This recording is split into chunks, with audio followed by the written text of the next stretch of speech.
தோழர்களே, தமிழ் தேசியம் என்கிற அரசியலும் நாளைக்கே வென்றெடுத்து விடக்கூடிய அரசியல் என்று நான் சொல்லவில்லை. ஆனால் அந்த அரசியல் என்ன என்பதை நாம் கற்றுக்கொள்ள வேண்டும், தெரிந்து கொள்ள வேண்டும். தேசியவாதம் என்பதை பற்றிய தெளிவு நமக்கு தேவை. நீ அரசியல் இருக்கிறீங்களா, பொது வாழ்க்கையில் இருக்கிறோம் இல்லையா? தேர்தல் களத்தில் இருந்தாலும் கூட கருத்தியல் களத்தில் நாம் நின்றாக வேண்டுமா இல்லையா? தேர்தல் 5 வருடங்களுக்கு ஒரு முறை வரக்கூடிய ஒரு ஏற்பாடு, அவ்வளவுதான். ஆனால் 24 மணி நேரமும் நாம் இயங்கியாக வேண்டும், அதற்கு தேவை கருத்தியல்.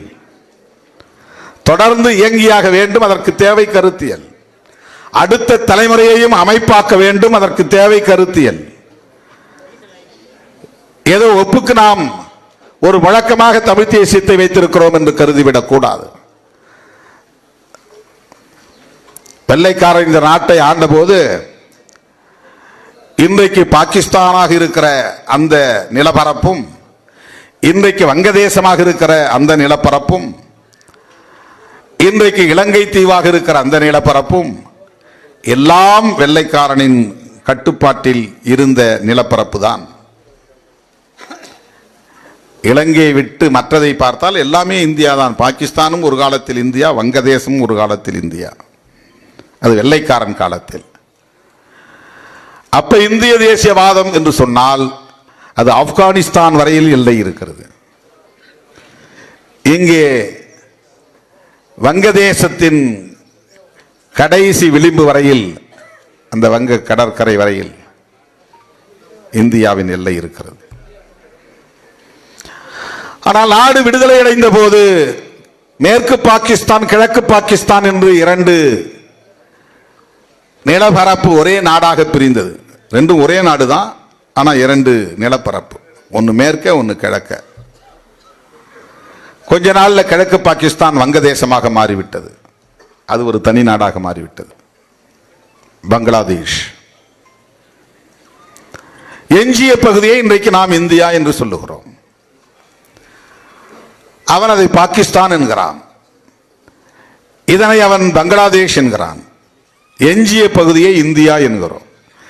இந்த இந்தியாவுக்குள்ளேயும் ஜம்மு காஷ்மீர் இந்த கான்ஸ்டிடியூஷனுக்கு உட்படாத பகுதி, ஆனால் இந்தியா.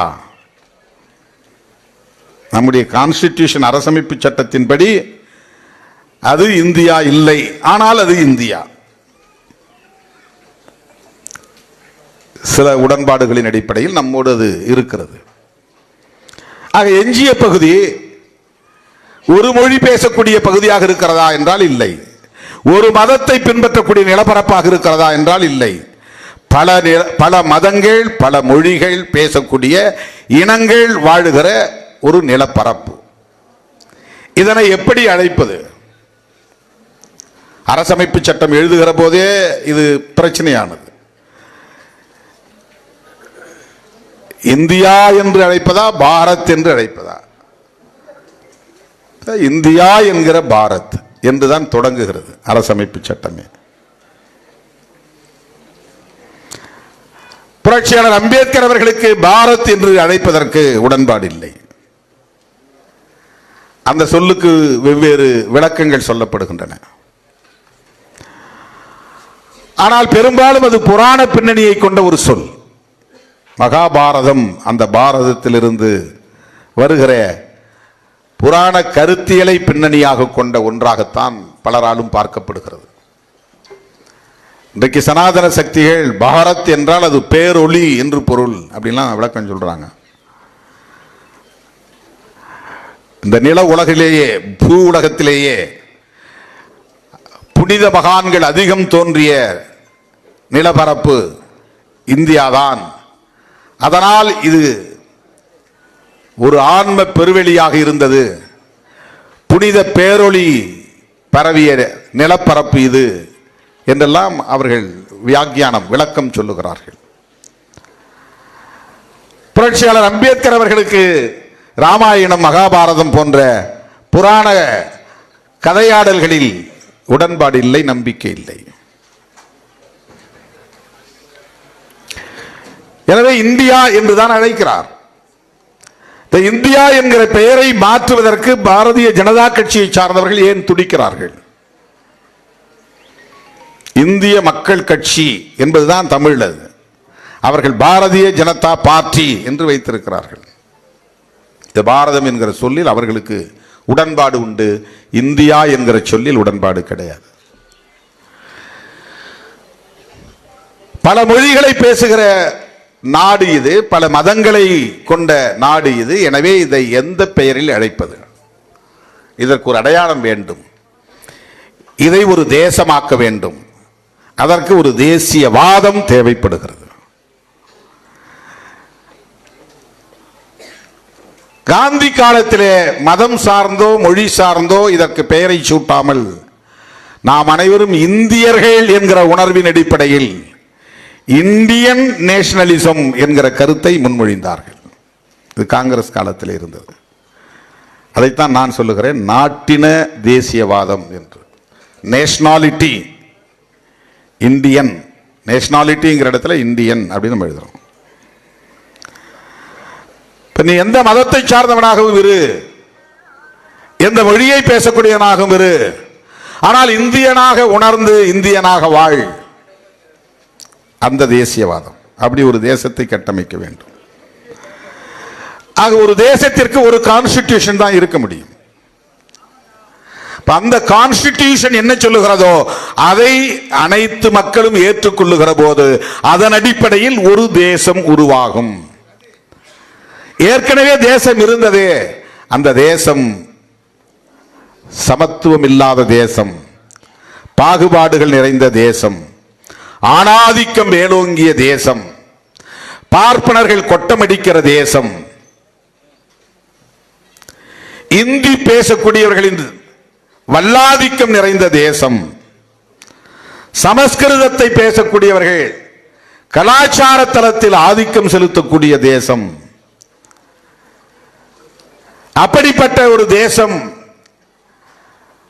சமத்துவ தேசமாக மாற வேண்டும். எத்தனை மொழிகள் இருந்தாலும், எத்தனை மதங்கள் இருந்தாலும், எத்தனை கலாச்சார மாறுபாடுகள் இருந்தாலும் மக்களிடையே சமத்துவம் நிலவ வேண்டும். அதற்கான ஒரு கட்டமைப்பை உருவாக்க வேண்டும்.